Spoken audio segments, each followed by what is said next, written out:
नमस्कार। इन खबर में आपका स्वागत है।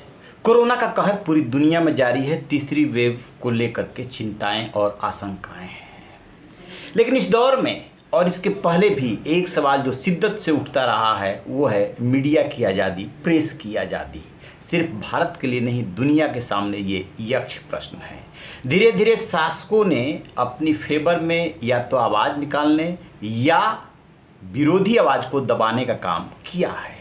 जब से प्रधानमंत्री नरेंद्र मोदी देश के प्रधानमंत्री बने हैं, ये सवाल उठते रहे हैं कि मीडिया को कितनी आज़ादी है। विपक्ष इस बात को लेकर के आरोप लगाता रहा है और गोदी मीडिया जैसे शब्दों का भी इजाद हुआ। लेकिन इस पे जो काम करने वाली संस्थाएं हैं वो क्या सोचती है? एक एनजीओ है, गैर सरकारी संगठन है, रिपोर्टर्स विदाउट बॉर्डर्स। उसने वो सालाना रिपोर्ट जारी करती है प्रेस फ्रीडम का सूचकांक। उसमें तो भारत 142वें नंबर पे है, लेकिन 5 साल पे उन नेताओं की सूची भी जारी करती है जो मीडिया पे हमलावर है या उसकी आवाज़ को दबाने की कोशिश कर रहे हैं।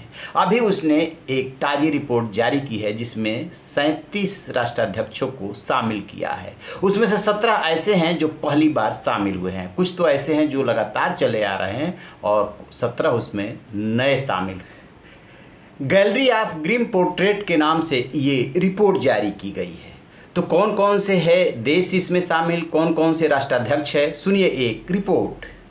जिस संस्था ने ये रिपोर्ट जारी की है यानी रिपोर्टर्स विदाउट बॉर्डर्स, उसको आरएसएफ के नाम से भी जाना जाता है, क्योंकि फ्रांसीसी में इसका नाम रिपोर्टर्स सा फ्रांतिये है।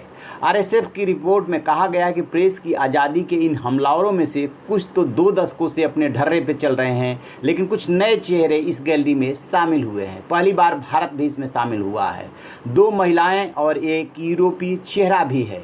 इसे 2021 की गैलरी ऑफ ग्रीन पोर्ट्रेट कहा गया है। पिछली बार ऐसी गैलरी संस्था ने 5 साल पहले 2017 में प्रकाशित की थी। 17 चेहरे पहली बार शामिल हुए हैं।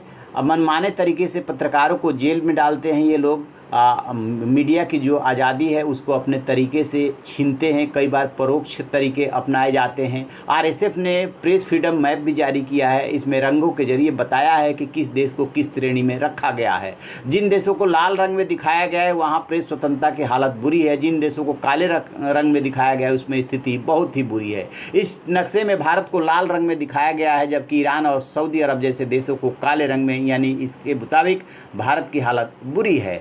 रिपोर्ट में गौर करने वाली बात यह भी है कि प्रेस की स्वतंत्रता पे हमला करने वाले 1/3 नेता 13 एशिया प्रशांत क्षेत्र के हैं। इन सब की उम्र औसतन 65 से 66 साल है।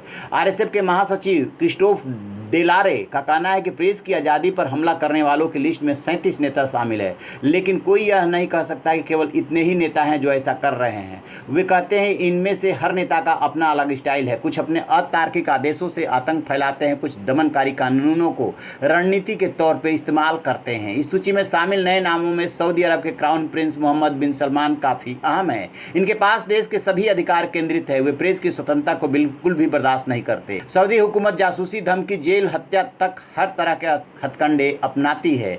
पत्रकार जमाल खशोगी की हत्या एक मिसाल है। ब्राज़ील के राष्ट्रपति जैर बोल्सोनारो भी शामिल हैं, जिन्होंने हमारे महामारी के दौरान पत्रकारों के खिलाफ जहरीले भाषण दिए।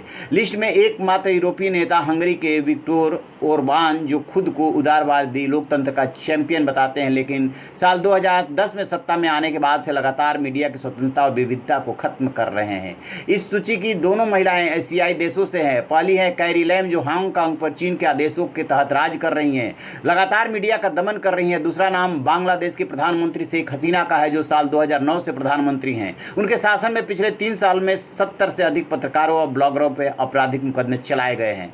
आरएसएफ ने यह सूची 20 साल पहले बनानी शुरू की थी। कुछ ऐसे नेता हैं जो इसमें से शुरू से चले आ रहे हैं। सीरिया के बशर अल असद, ईरान के सर्वोच्च नेता खामनेई, रूस के राष्ट्रपति व्लादिमीर पुतिन और बेलारूस के लुकाशेंको। अफ्रीकी देशों के 3 नेता भी इस सूची में शामिल है। इनमें से कई देश वर्ल्ड प्रेस फ्रीडम इंडेक्स में सबसे नीचे हैं। आरएसएफ ने इस लिस्ट में शामिल नेताओं की पूरी फाइल तैयार की है, जिसमें उनके प्रेस पर हमले के तरीकों को दर्शाया गया है, बताया गया है।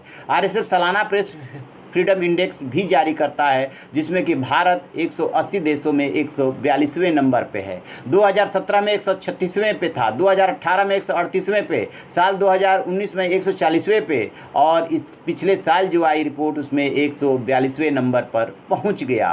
पेरिस स्थित रिपोर्टर्स सांस फ्रांतीय RSF यानी रिपोर्टर्स विदाउट बॉर्डर एक जो है नॉन प्रॉफिट संगठन है जो दुनिया भर के पत्रकारों और पत्रकारिता पे होने वाले हमलों को डॉक्यूमेंट करने और उनके खिलाफ आवाज़ उठाने का काम करता है। इस सूचकांक में नॉर्वे, फिनलैंड, डेनमार्क और न्यूजीलैंड जैसे देश अक्सर काफ़ी ऊपर होते हैं, जबकि अफ्रीका के कई देश जहां लोकतंत्र नहीं हुए सबसे नीचे होते हैं, जैसे गिनी और इरिट्रिया। तो जैसा कि आपने सुना, ये चिंता की बात है कि आखिरकार मीडिया की आज़ादी के सूचकांक में भारत लगातार नीचे क्यों जा रहा है और क्यों प्रधानमंत्री नरेंद्र मोदी को इस सूची में शामिल किया गया। आसपास के नेताओं पे नज़र डालेंगे, चाहे चाइना के राष्ट्रपति शी जिनपिंग हो, चाहे रसिया के पुतिन, तो पता चलेगा कि उनका तो शुरू से नाम चला आ रहा है, लेकिन भारत कैसे शामिल हुआ, बांग्लादेश से हसीना कैसे शामिल हुई, वाकई में गंभीर चिंता की बात है, सोचने वाली बात है। क्योंकि इन नेताओं का यानी राष्ट्राध्यक्षों का जो सत्ता में है वो आवाज़ दबाने के अलग अलग तरीके होते हैं, इसकी तरफ उसमें इंगित किया गया है। तो वाकई में इसमें सुधार की ज़रूरत है, अदरवाइज़ देश की इमेज इससे अच्छी नहीं बनती।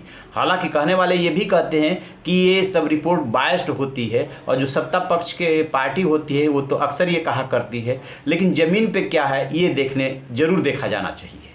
तो आप रहिए ना बेखबर, देखते रहिए इन खबर। Thank you.